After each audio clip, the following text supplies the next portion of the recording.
It's umomgtarot, and this is your what happens next with your person. So some of you have a special person in mind, whether you're just kind of thinking of them or dating them or they're an ex or they're whoever they are. But this is the person, and here's what happens next with them. Let's give it a whirl.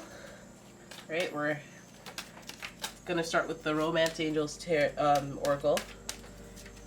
And here's your first card. So pay attention to the red flags. The signs are cautioning you. So some of you, if you had this person in mind and you were thinking, oh yeah, oh my god, okay, well let me think about... No. Well, yes, but just pay attention to the red flags. Just make sure you know what you're getting into. And if that, like, just be cognizant of whether or not you're here for the foolishness or not. Some of it, you're just like, oh, I don't care about that. Like, that annoys me, but I can live with that. But just be real about what the foolishness is. Because out in these streets, I'm trying to get the focus back. There you go. You just have to pick what you'll tolerate. No one's gonna be perfect, but just if your spidey senses are tingling on this person at all, call that your sign. Alright, so here are the astrology reading cards. This person will affect you deeply in your 12th house. This is the area of your life that is overwhelming. You yield to a greater cause or power. This person has you crying out for Jesus. This person has you praying, looking for signs and synchronicity. Anything that'll bring healing towards you, mentally or emotionally. That's what they're out here doing. Let's hope that's the good way.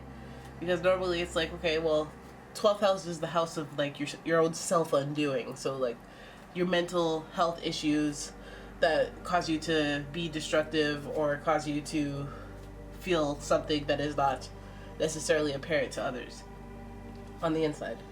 So this person, you're giving me the heebie-jeebies.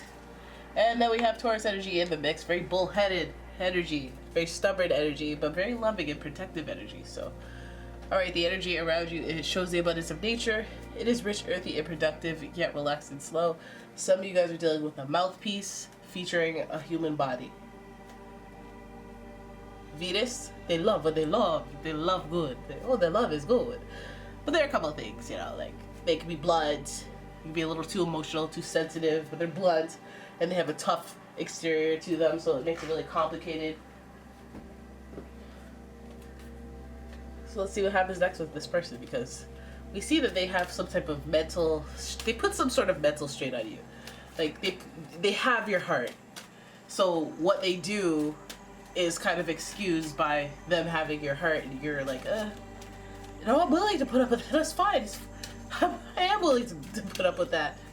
Have you lying to yourself, or really having to dig deep internally to decide what'll be good with you. But there's this element, this aspect of nurture that they have, protectiveness that you feel, but there are other red flags. There are other red flags about this person. But let's have a look at what happens next with this person. The voice card, the King of Swords. Oh, look at that. King of Swords showing up. It's interesting because like this card showed up in my last reading. It's crazy, and it was a different deck. Then we have the Queen of Cups, followed by the Nine of Cups, the Four of Wands in reverse, and the Ace of Swords. All right, so I actually like this.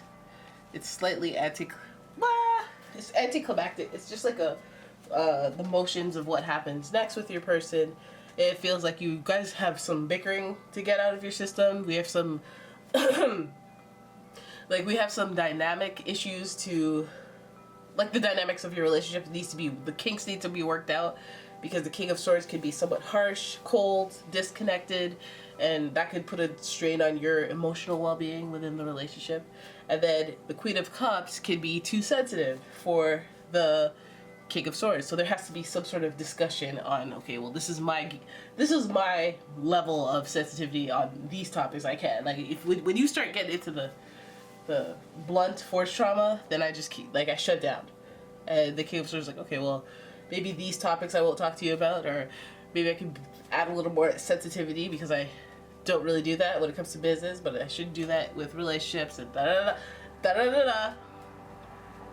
Essentially figuring out each other's love languages, but I feel like that's going to be the issue. You being too blunt, you being too calculated and practical with the absence of emotions, and then the other person being too sensitive or being too, you know, sensitive. Okay? So then we have Knight of Cups. We have blessings. That's good. That's spiritual balance and harmony. Whew. That came out of nowhere. Yes, I'm a little sneezy. That's why I've been away. But yeah, anyways. So blessings coming up. It's really good because it's the water energy, and that water is fluid. So what you believe may be so right now with this person, like, oh, we don't get along, or we haven't, I don't see it. I don't see the future. I don't see it. You know, I feel like the tides can change with this person. There are blessings, and blessings usually come as what, miracles, or something you weren't expecting, or, you know, something just going well. And these blessings are something that are validated from within. So whichever of the two of you who are spiritual and have a strong belief in this relationship will ultimately prevail. And it feels like a more positive energy. Now, I think that with that being said, the person that is more spiritually in the know of what this relationship could possibly mean, I feel like we see the intuition. It could be on their end. We see the intuition with the 12th house, paying attention to the internal battle, but also paying attention to red flags. But then we see the Four of Wands, and the Four of Wands represents the twin flame energy. So there is understanding that this might be a tumultuous beginning, or, you know, we could have such a major reaction to each other that is negative or positive or somewhere in between, but it's just major because of the impact that we have in our own spiritual lives together. I guess if you're in spiritual harmony, your twin flames card, or you're a twin flame with another person, then the impact is going to be big. You know, it's not going to be like, oh, I fell in love and then that was the greatest thing. It could be, but it could also be like, oh, this was my greatest rival, and then there was always this like drive in me to be better than them, and like, oh, when I'm on the end of my rope, I realized how important this person was. Twin flame soulmate energy. Boom. Boom diada. Right? So I feel like through this, whoever is spiritually in tune with the situation will be able to gauge that, oh, this person's really hitting all my buttons where I get upset. You know, this person really red flag. They're making me super alert. And that might just be the beginning. That might be pre-transformation, because we see blessings coming. So we know that things kind of melt themselves into, or homogenize themselves into a better flow. Twin flame flow. They always come back together, right? Right? Well, I'm going to say they do. Because two become one, and that one is the Ace of Swords. Give me a high five. What? A shifting in thought, a new beginning in the direction of thought, which again, it speaks to the person that is just kind of misaligned, but the other person who has the awareness of, yes, we're twin flames, but we're just misaligned right now. You just need some energy to flow properly and whatnot. Now, this could also be a Cancer, Scorpio, Pisces, just because there's so many waters. There's 2 waters, and yeah, it could be an air sign, Gemini, Libra, Aquarius, because of this air energy. But this person just looks like, you know, what happens next with them, it may be a little bit rocky, or it may be a little bit like impactful, like they might upset you in a big way all of a sudden out of nowhere, or like you might be on the lookout for red flags, and then you see a red flag that is actually not a red flag, and then you get all upset, and then that perpetuates the bond, that solidifies the history that you have. And I'm not saying like drama is good, but I'm saying drama is impactful in the story of a soulmate or twin flame energy that lasts. The best stories are like, oh yeah, I met this person, we actually hated each other at first. Oh yeah. And it looks like it's not necessarily hate and fighting and all that, but it seems like there's an absence of emotion on one person's end, and they seem a little blunt and a little more like rough around the edges as far as communication. So yeah, what happens next with this person? Eureka! New moment, new victory, connection that is recognized, realized by either you or them. Blessings around your situation that feel ethereal. They feel very spiritually or divinely orchestrated. So they do. That's how you know. That's how you know. You know. And yeah, imagine that, fighting with one of your coworkers, and then you guys get sent away together like Homer and Lurleen, and then he ends up singing "Bunk with Me Tonight." And you're like, how did this even happen? Yeah. So there it is. That's your reading. I hope you guys enjoyed it.